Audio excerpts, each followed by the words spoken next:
Hello, everybody. Welcome to another episode of the Yokumasaki Show. And, well, it's finally happening. I have to talk about it. Many of you who have not known of my music credential,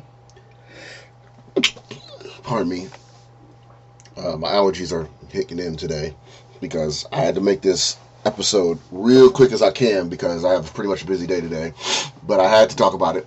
So, as of this December 7th, by the time this episode comes up, it's probably December 9th or so, we are finally getting word that Cudi will be finally, after 10 years, will be releasing a brand new album as the final chapter to the Man on the Moon trilogy. We have been waiting for this project for 10 years. Now, for those who, again, not realize the sense of this, I won't lie, I am a Cudi stan. I say stan with the defined meaning of knowing what stan is. A lot of you people don't know that. Like, I'm a fan of Nas. I'm a big fan of Nas. I'm a big fan of Andre 3000 and of Outkast. I like with those artists I'm a fan of, like big fan of. Like most of those artists, there's never an album I haven't got from them and such.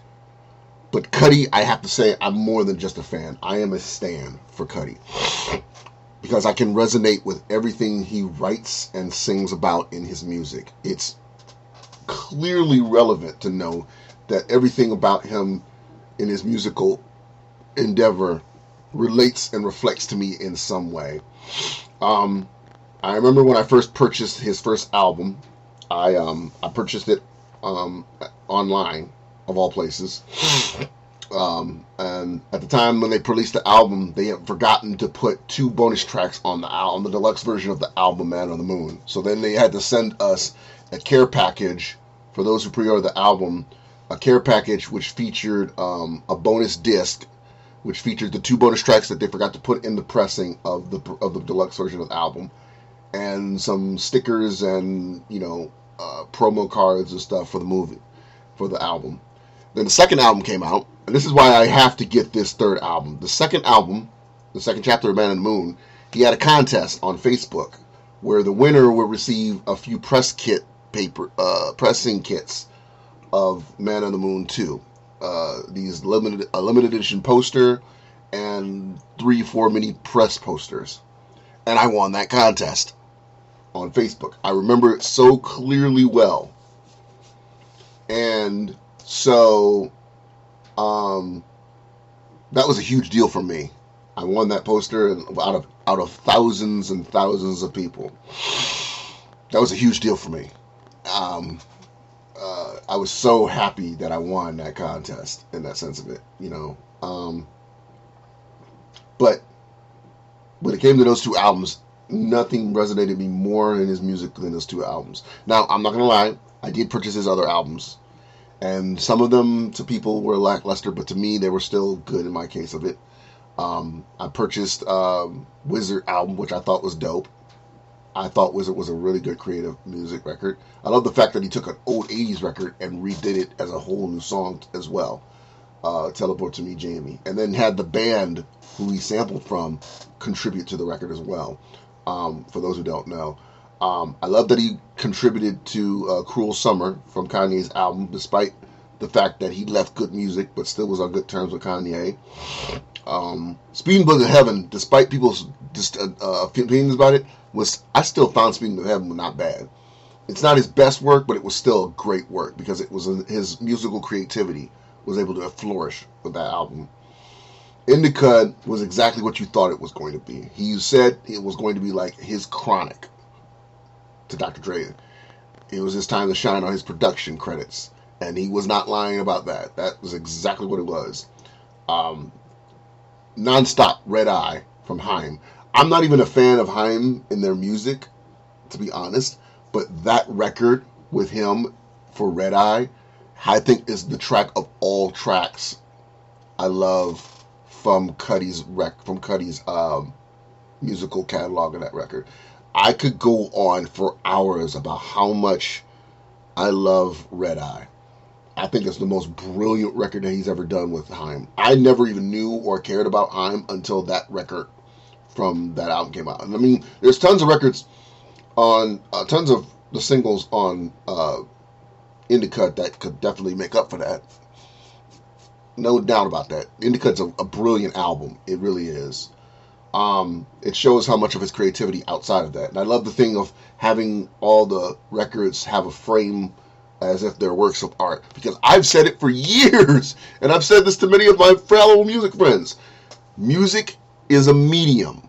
It is music. If music is art, then genre is a medium. Make that clear. Hip-hop could be sculptures. Rock can be a painting. Watercolor, if anything. Certain type of rock music can be a certain type of painting. Like, mid-alternative could be watercolor.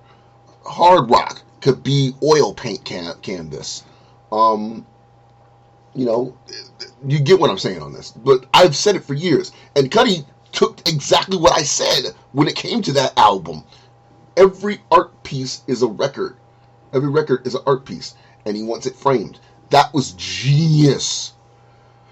The only two albums, and Passion and Pain and Demon Slayin', I think was also genius. It was back to his old ways. He went back after I guess the fact that people weren't liking Speed and Bullet to Heaven. He stripped right back to his original self with Passion, Pain and Demon Slayin', which I thought was awesome. And I love the fact that Willow and Jaden got involved as well. That makes it so much. I love the fact that Jaden looks up to Cudi. Because it makes me even realize the fact, I got to give Jaden some props. Because he understands his creativity changed the moment, him and Cudi became like his thing. And if I have to say, if Cudi is Batman, then obviously Jaden Smith is his Robin. Because it's obviously clear on that sense of it. And then, Cudi I know is just, he's happy. I don't know about that case of it. I watched his Red Table Talk as well. If you have not seen Cudi's episode of Red Table Talk, I would suggest you do that. It's a brilliant, brilliant episode. His passion of his music, his love of how he receives it from fans, the fact that his music resonates with even people who are working on the crew in Red Table Talk. One guy who was one of the set people on the set came up to the show and talked about how he has a lyric tattooed to cut his hand, which I will do that someday. I just have to figure out the right lyrics. I want it to be perfect. And then, of course, I have to get my Donnie Darko sleeve finished as well. So I want to get that taken care of before I get it. But I will be getting a Cudi tat. Best believe I will get a Cudi tat. But Passion, Pain, and Demon Slayin', I love that album too. That's a really awesome album. I mean, despite what some people might think of it. And the way he went back to acts on that album is also incredible. I can go on and on about each album, which I want to also mention to you, if you guys want me to do an album review for every one of Cudi's discography, let me know. I've used to done album videos before. If you followed me on YouTube, you probably remember I've done album reviews before. I haven't done them in so many years. I wouldn't have no problem doing it on my podcast, if that means for you guys to hear my reviews about music. Because again, I still love to talk about music. I still do. Even though I'm not making it anymore, I still love to review about music. So that's always an option for you guys to hear that if you want to. So let me know when you hear this episode if you want to know about me doing music reviews. But what I also want to mention is there is 2 albums from Cudi's discography that I do not have, and there's only reasons why I don't have those. And I want to explain those before I go more about Man in the Moon 3. Kid Sees Ghost is a tricky one. I'm not going to lie. I am very disappointed in Kanye West. I have been the moment of his marriage with Kim Kardashian. It's just been downhill for me. It's like seeing one of your heroes crumble. And it's like I've always said to many people before, some of the most genius, brilliant minds in the world have always crumbled. Galileo, Einstein, Edison, many of the greatest minds of our time have all dealt with a moment that their lives have crumbled. Kanye is no exception. He is a genius by any means in the art of craft. But to see him crumble so much, in my eyes, is too much to break of it. Because he, like many other music artists at the time, when I was a music artist, his creativity inspired my own.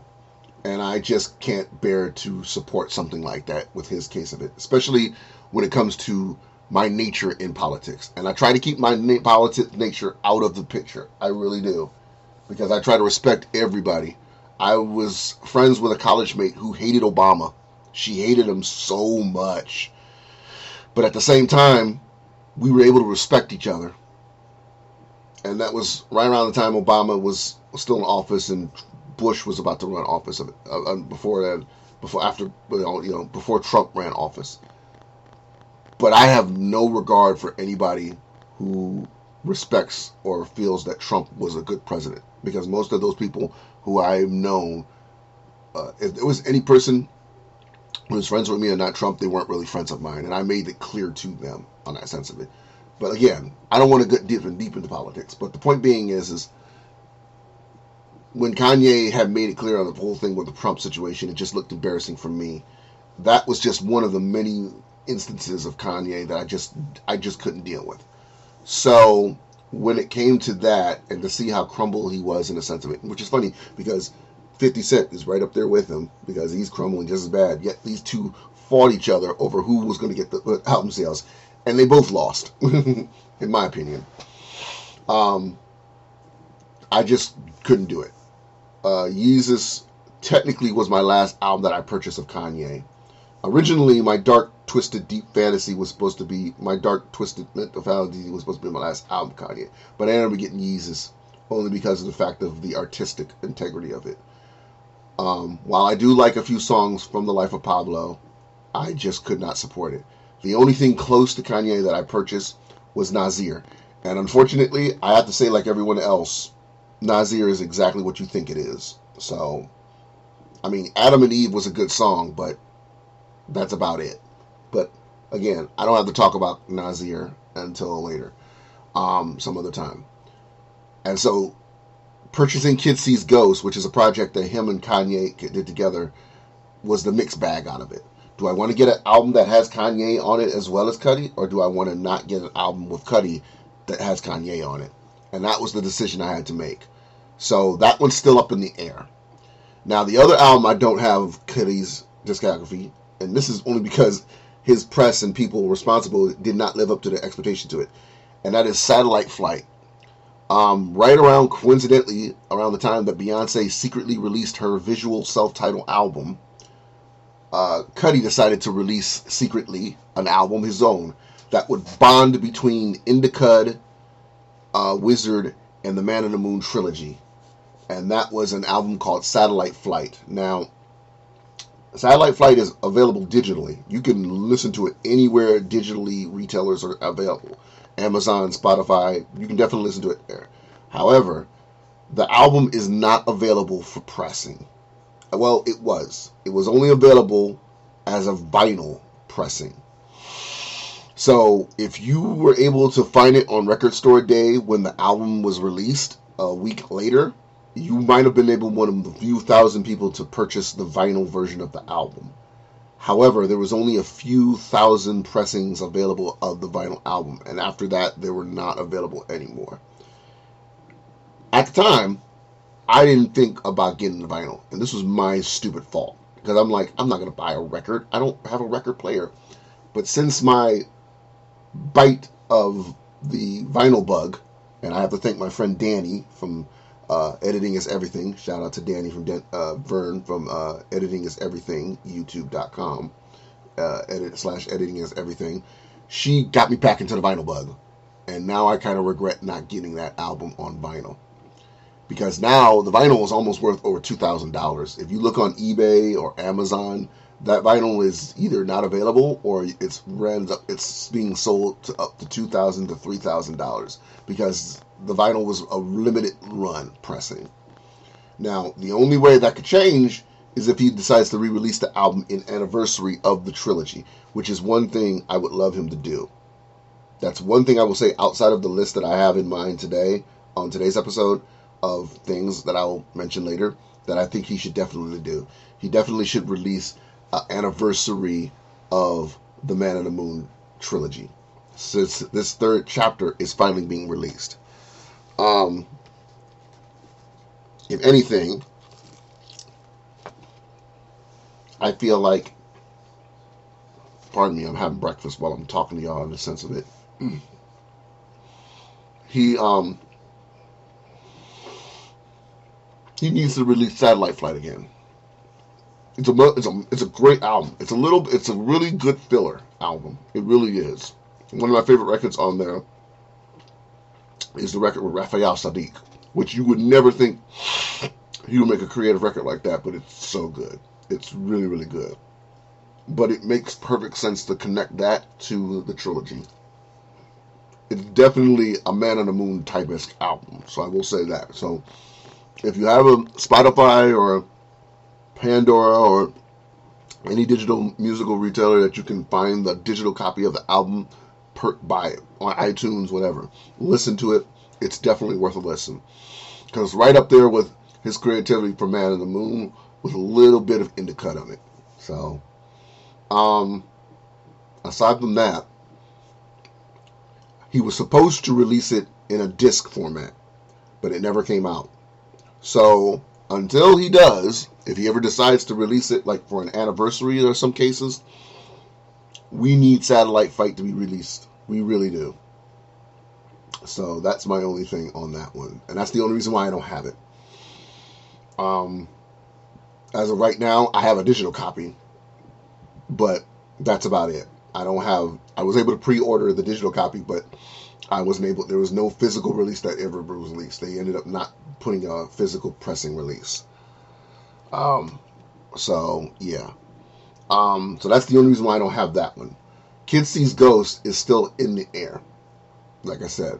So those two albums are up in the air. If you think I should buy Kid C Ghost, let me know. If you think I should put in 1,000 for Satellite Flight, let me know. Otherwise, I'm just gonna have to deal with the digital copy for that album. However, that does not take away the fact that I have every copy of Cudi's records, including his mixtape, A Kid Named Scott. I do have the mixtape for that as well. I have been a member of his fan website, thatnewcudi.com, for almost a decade. It's been my only source for all my information, other than his website as well.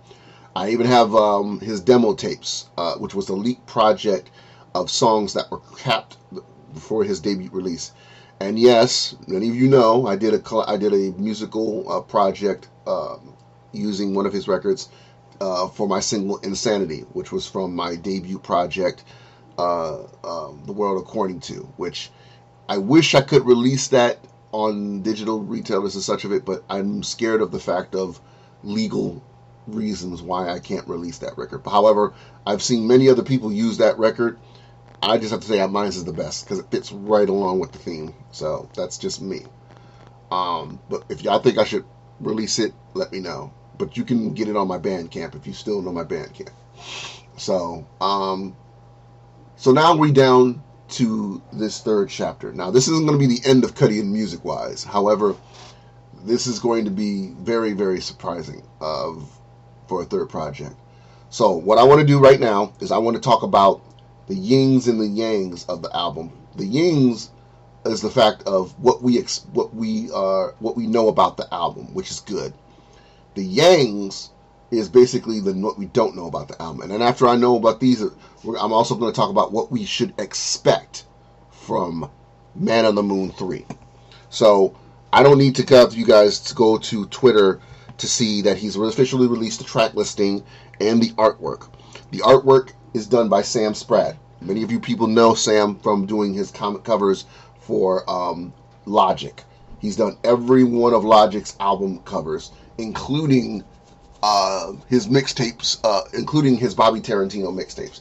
He's done the cover for Under Pressure, Everybody, No Pressure, Incredible True Story. He's done every album that Logic has released through Def Jam. He's released the covers for, and he's done the Bobby Tarantino mixtapes. Both of those he's done covers for. So, and the reason why I knew this was going to happen was because Sam is connected with Logic's team. Logic, of course, when he released his third, I think his fourth mixtape, and the third chapter of his Young Sinatra series, which was called Young Sinatra Welcome to Forever. It was the first mixtape he released after signing a deal with Def Jam. A second track on that mixtape features a quote from Cudi, from Cudi's first album, Man on the Moon. Cudi cropped that and gave a shout out to Logic for giving him props on that quote in the mixtape. And Logic says he's a big fan. And Cudi then invited him to join him on tour when Cudi was working on his tour for, I believe it was for Satellite Flight. He joined him on tour. So Logic made his first tour debut with Cudi. Cudi basically put him on tour. However, these two have never put a song together. And that's the one thing that I'm really upset about, is that him and Cudi have not put out a song together. That's what we wanted. I would have loved to see a Cudi and Logic record. And yet that's not happened. I mean, come on. Logic, if you do have to put another album out because Def Jam's fucking with you, please do a record with Cudi. Cudi, if you got to put a bonus track on there, do that with Logic. It's not even a question on that. So, yeah. But, again, that's the connection for Sam Spratt with Cudi. Is Sam Spratt has done work with Cudi, with Logic, and of course Logic and Cudi know each other and support each other, and of course Sam Spratt's done work with Logic. So that's the connection with Sam Spratt, who does the cover for La Cudi. So as of right now, we have the album cover, which is very dope, and then we have the track listing. So I'm going to read off the track listings by each act. Act 1, Return to Madness, which is, the track listing is Beautiful Trip, Tequila Shots, Another Day, She Knows This, and Dive. Act 2, The Rager, The Menace, Damaged, Heaven on Earth, Show Out, Solo Dolo Part 3. Act 3, Heart of Rose Gold, Sad People, LZ Baby's Boy, September 16th, The Void, Loving Me. And then Act 4, Powers, The Pale Moonlight, Rockstar Nights, For the Kids, and Lord I Know. This is the official track listing for Man on the Moon 3. So the plus is he has them on acts again. Each one is an act. He has the synopsis, just like in the first one, in the first two albums, and he's made it clear it's the final installment of the Man on the Moon trilogy. So that's also great of it. He has the packaging the same way as he did on the first album.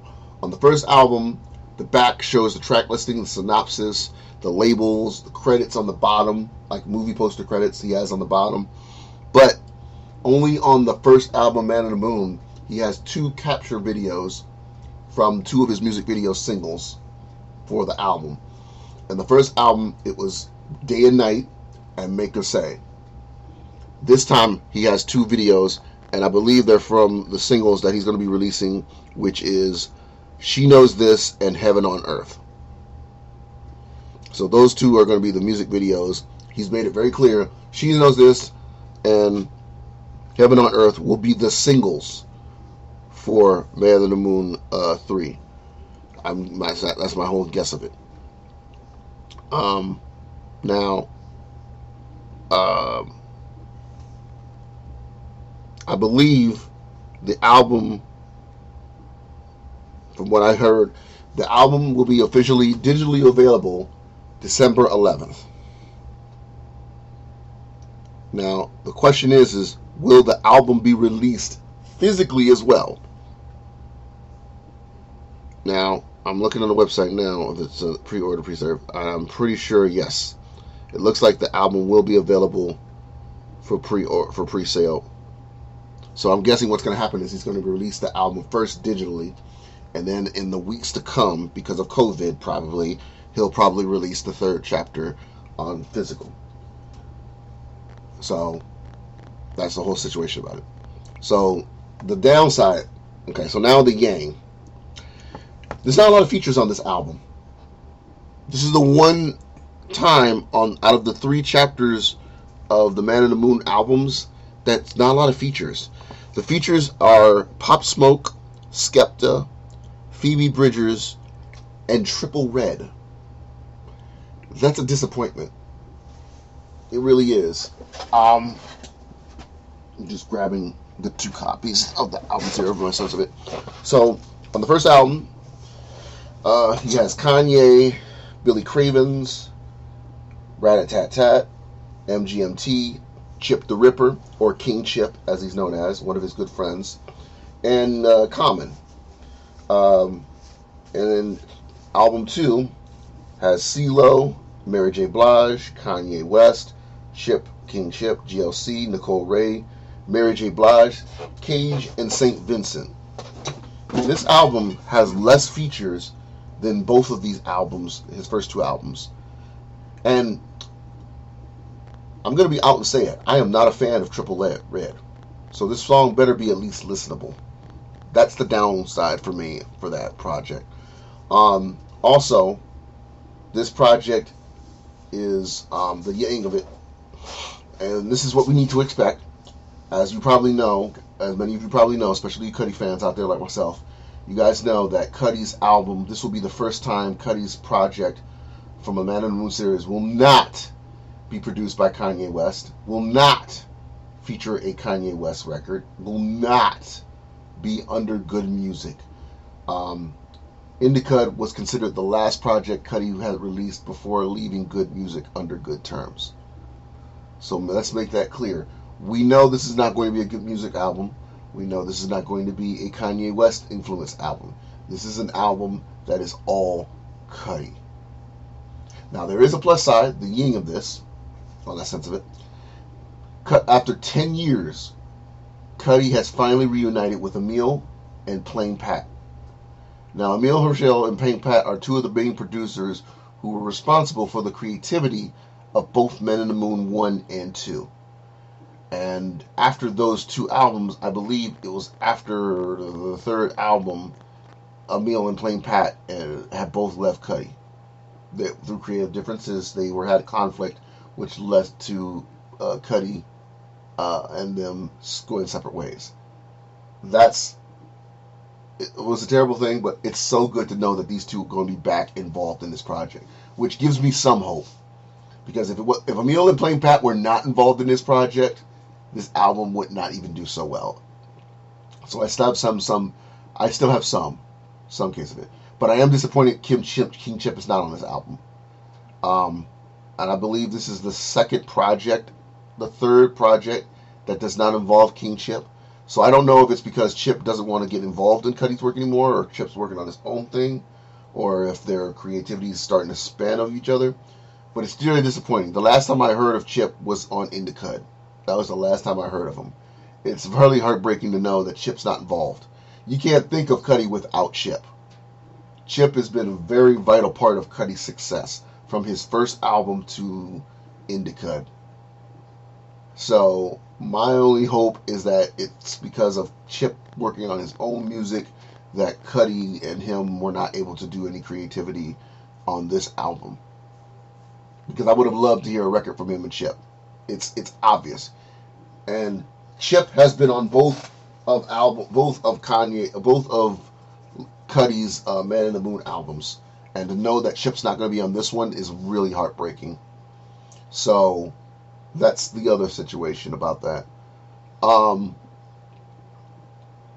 However, the yang of it to me is there's no Kanye West record. Now I won't lie, I do like Kanye on the first album, and I did like Kanye's record on the second album. But since my distaste for Kanye has sort of dwindled a bit of it, I can go without a day without Kanye. If I have to go a day without Kanye, an album without Kanye, in a sense of it, I'll gladly take that. So that's the only reason why I'm not, I'm not going to be complaining about the fact that Kanye's not on this third project. The other yang, like I said, so that's pretty much the gist of what this album has to tell me. The other yang, the final yang out of this whole situation is two of the singles promo singles that Cudi released are not on this album. Leader of the Delinquents and The Adventures of Slim Shady and the Moon Man. Both of these records have been released by Cudi for the last few months in 2020 to hold us over till he was finally prepping for Man in the Moon 3.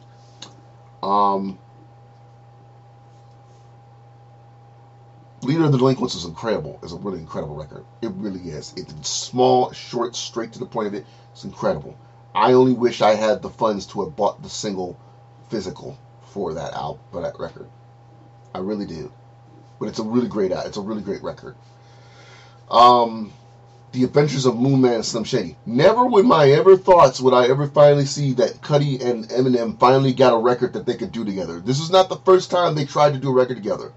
Eminem had a record that he produced with Cudi that I used for my record Insanity that was part of the demo tapes that got cut. There's no verses, no lyrics of it, other than you hear Cudi doing some vocal for the chorus. That's about it. But the production is from Eminem, because Cudi literally says Slim Shady on the ad-libs in the beginning of the record. So it's a Cudi and Eminem record. So to know that they have a record now that's digitally out there but not on this album is heartbreaking.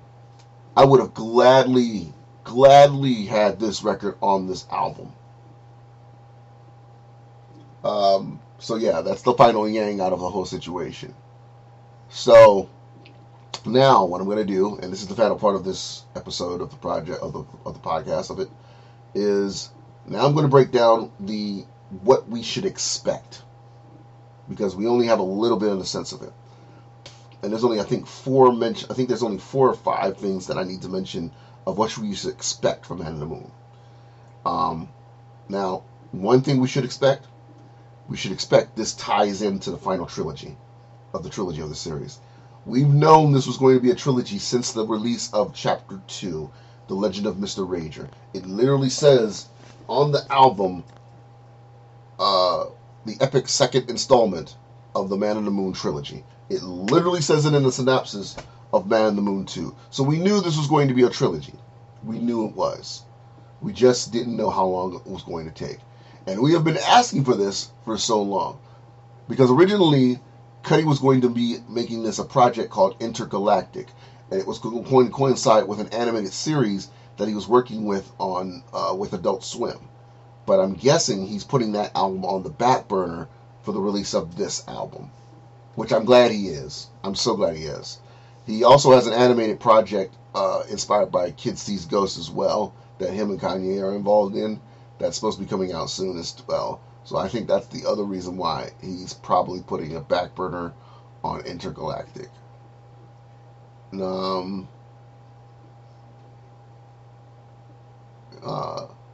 What should we also expect from this album?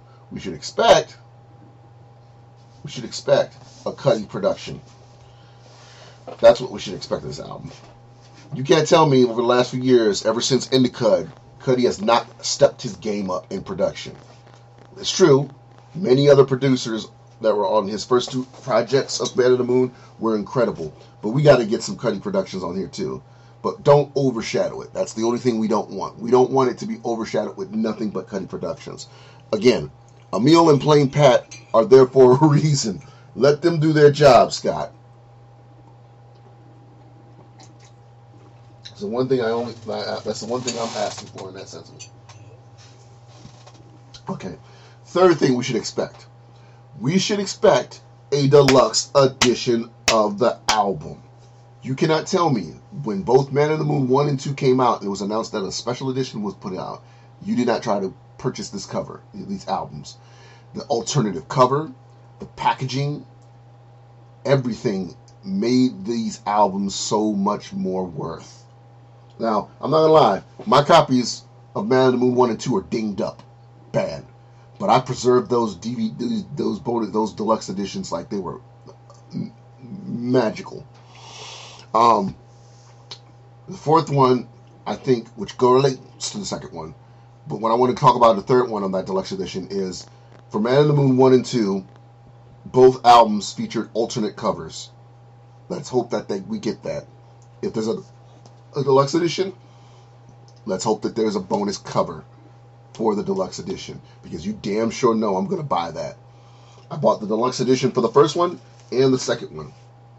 After that, Cudi really didn't release deluxe editions for any of the other albums, but he did release the albums in the same type of packaging, which is called, I believe, Eco Pack, which is a paper, less plastic use, paper folder type of packaging, which I love those packagings. It's just, I hate the wear and tear of them, but I love those packagings because it just makes it look more sturdy, and it's made out of recyclable material. If I ever did release an album myself, if I ever did, back time when I was doing music, I definitely would have released it through these. Every one of his albums, I know, with the exception of probably Kid Cudi's Ghost, unless he does release it that way, is in that same packaging. Wizard is in that same packaging. Indica, Passion, Pain, Demon Slaying, Speeding Bullet to Heaven. But yes, that packaging means so much. When you open up that first slab, it says, "My music is one small step for me."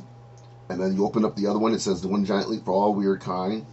And then that second one, when you open that first one, it shows the picture of Cudi. And then when you open the other one, it shows the weird kind. It shows the third picture of the panel, a picture of him. On the first album, it's a picture of him in the city of New York, and then there's a drawing painting of him on a moon for the third one. But it should have those. But when we open up, if you do get the deluxe edition, we should get that same open up. When you open up one flap, panel 1 says, "My music is one small step for me," and that second one should say, "One giant leap for all weird kind." We should expect that if we get a physical deluxe edition. Now, I don't know if that the standard edition physical will have that, but I know if they do the deluxe, it has to have those words. It makes sense with that. But the album covers were also alternative. For the first album, it was a painting of Cudi's face with the moon in the background, and the deluxe version has a circuitry on his head instead, and his brain. The second album is a picture of Cudi with a drink in his glass, the glass in his hand, sitting in front of a painting of star constellations. And there's two different designs of star constellations on the album, depending on which version you get. Whether the deluxe edition has more of a colored constellation, and the standard version has just a star constellation. So we should be expecting those. Now, the third part of that we should be expecting, if we get a deluxe edition, you have to have a bonus DVD version on the album. We should get the CD, the booklet, and we should get a DVD. You can't tell me that both of the first and the second albums of Man in the Moon, those bonus live footage of Cudi from Mr. Jason Goldwatch was so iconic, was not iconic. I believe the company was called Decon, that Jason Goldwatch owns. Goldwatch was responsible for directing both documentary footage of Cudi's tours. Both of them. In fact, some of the footage from Man in the Moon 1 was added to Man in the Moon 2 if you watch the montage clips of Mojo So Dope, which was turned into a music video. Some of that footage was actually from Cudi's performance work in album 1. They just reused the footage and put it on album 2. But we need that. We need the Jason Goldwatch footage from this album. If it's a deluxe version with a DVD, we do. Now, I understand concert footage was not pretty much part of the situation because of what's going on with COVID. So I know that's going to be a hard thing to pull off. But I'm pretty sure Goldwatch has in the back of his vault a couple of unseen footage from either albums 1 and 2, or there's some footage out there that he must have gotten during Cudi's performances early on before 2. If there's any studio footage from behind the scenes of making the album, hell, I wouldn't mind if we get some footage of Cudi chilling with his daughter, who helped motivate him to putting his album out. I wouldn't care for that. But we got to have a DVD with some badass footage from Cudi. Some footage you just want to sit there, play it, and hear the whole album while you're watching all these trippy ass video footages from his years in tours and such. Like, one thing I remember specifically in album 2 was for the single Marijuana, he went to Amsterdam. Jason and Cudi went to Amsterdam to perform at a High Times festival. And the whole song, the album, they're going to marijuana-related shops and stuff. And Shia LaBeouf was there as well, because Shia became friends with Cudi. He even directed the Maniac film with him and Cage, rapper Cage, which was inspired by the song from the album. It's not a music video for the album. It was a song that was inspired, the film inspired by the song, which is why you won't hear the song on the video.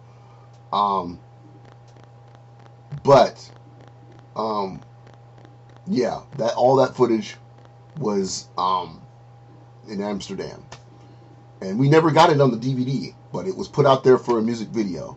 So I'm pretty sure Goldwatch has tons of footage never seen from Cudi's years touring, and I'm pretty sure Cudi wasn't just sitting up in his studio listening to music, other than just dealing with the fact of him dealing with his daughter, and then of course him doing a couple of acting gigs like Bill and Ted 3, or the HBO series that he's responsible for doing now, which I apologize if I forget. It's just I don't have HBO, so I know his show is good. I just haven't seen it, but I definitely want to watch it.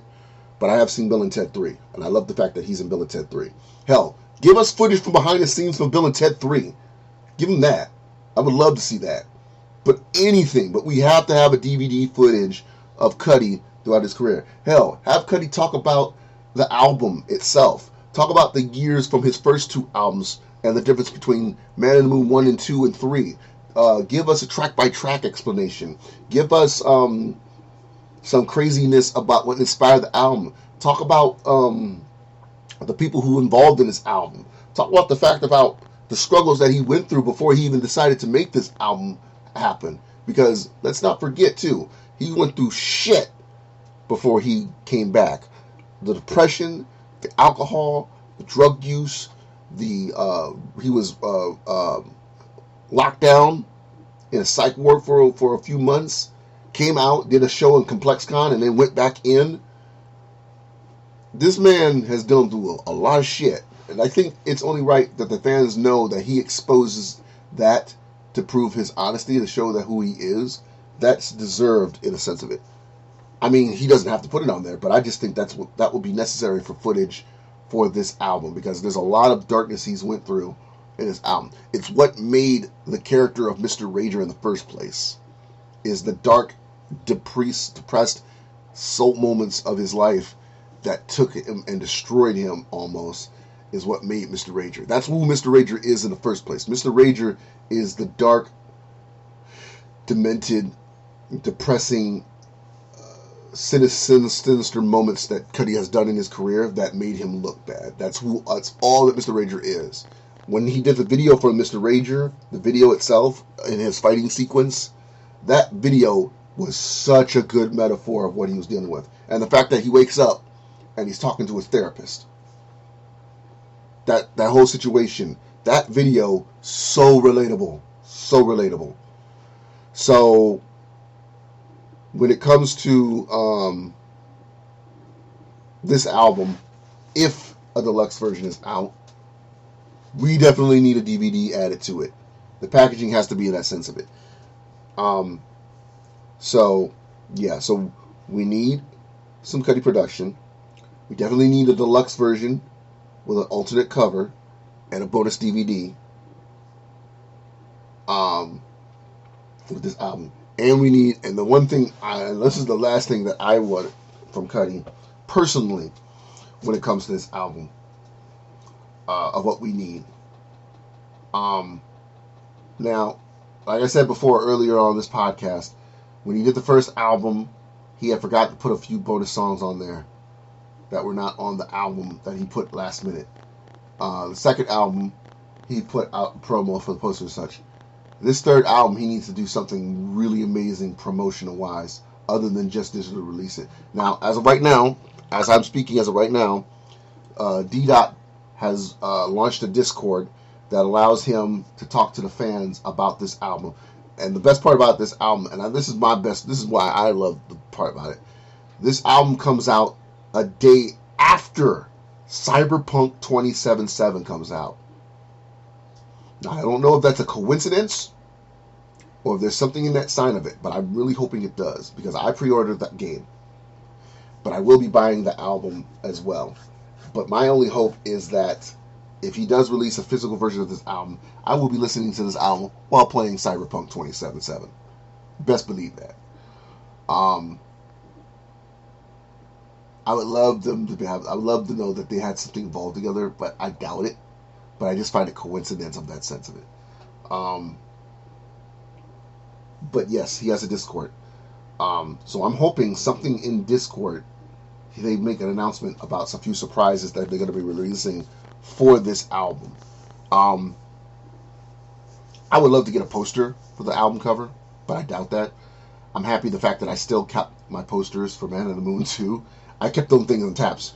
I took the when they got sent to me in mail, they got sent to me in roll-up packaging, which is terrible, which creases them. But what I was able to do, and this is really creative for me, I decided to take the backing, because some of it was ripping. I took the back of it and I completely sealed it with duct tape. So now the poster is hard, sturdy, and it's unmovable. And that it's now with duct tape on the back of it. So it's now hard to move and such. And what I'm planning on doing is I'm planning on getting that thing framed professionally. Because again, that thing is, but the only way I'm going to be able to do that is once I meet Scott. Once I meet Scott, I'm going to have him sign it, and when I do, I want him to be on my show and podcast such of it, and at the same time, I'm going to have this thing officially framed. That's my goal in my future, in a sense of it. Meeting him right next to Kevin Smith. I wanted to meet Prince, but that's a high chance in hell that was going to happen. I was close to meeting Stan Lee, but unfortunately that didn't happen. I wanted to meet CM Punk and AJ Lee, but unless I'm in Chicago, that's hardly happening. So, my only resort now is Kevin Smith and Kid Cudi. Cudi might be an option because of the fact of me, because of his touring and such, if I'm able to see him at a Cleveland show or such. And I'm about to put some money aside for that once COVID's done. Same thing with Logic.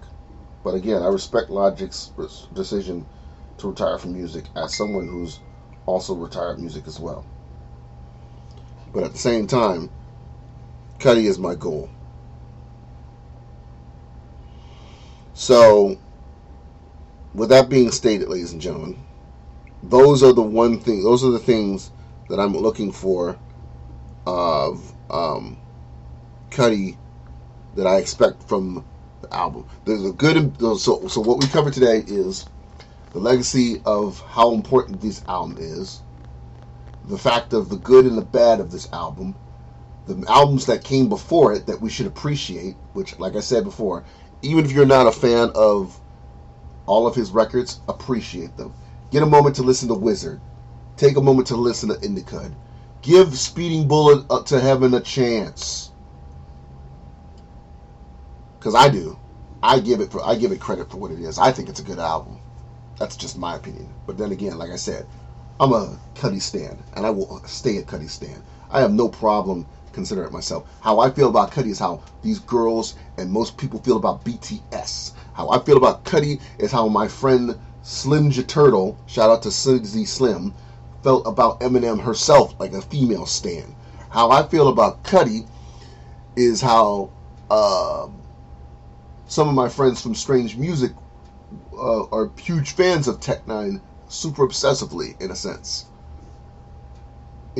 I have an unhealthy obsession and respect for Cudi. And it's not like, one of these, I'm like I said, wow, there are many women out there who are saying they want to marry the man in that sense of it. I'm one of the dudes that's like, I consider him what he considers Kanye. Even though I'm older than him, I consider Cudi a big brother to me. I do. Because the man's creativity and his mentality is exactly the inspiration I needed for my music in a sense of it. Yoku Misaki would not exist partly had it not been for the impact that Scott Cudi left and has continued to keep. So I beg of you, on December 11th, make sure y'all pre-order this album, because I will already be doing that today. But at the same time, if you guys want me to do reviews for his other albums, including Speeding Bullet, so you'll get a gist of how I feel about those music and records, let me know. Let me know on Twitter, on Instagram, on Facebook. With that being said, this is going to conclude today's episode. Thank you guys for listening to this episode, if you listened to it all the way. Shout outs to Anchor, by the way, for sponsoring, of course, this episode. With that being said, make sure you check out me on all my social media. Yoku Misaki on Twitter, Jirai Media on Instagram. Also, make sure you go to jiraimedia.com for all your photography needs. And, of course, shout out to Scott Kids Cudi. If you're listening to this, my brother, thank you for everything that you've done, for everything you've continued to do in music, for being an inspiration for me as a human being, as a man from Cleveland, helping a young brother from Toledo inspire creatively, artistically, and mentally. I hope someday to appreciate and to repay you in spades for what you've done for me as a musician, as an artist, as a person with mental advocate for mental health. I hope to repay you someday. I hope to meet you someday, to talk to you and appreciate and tell you how much that I appreciate what you've done for me, brother. Because there are no other words that I can express on how much you've done for me. So with that being said, that's it for me, your favorite cat ear extraordinaire, telling you good night, wale, and later days.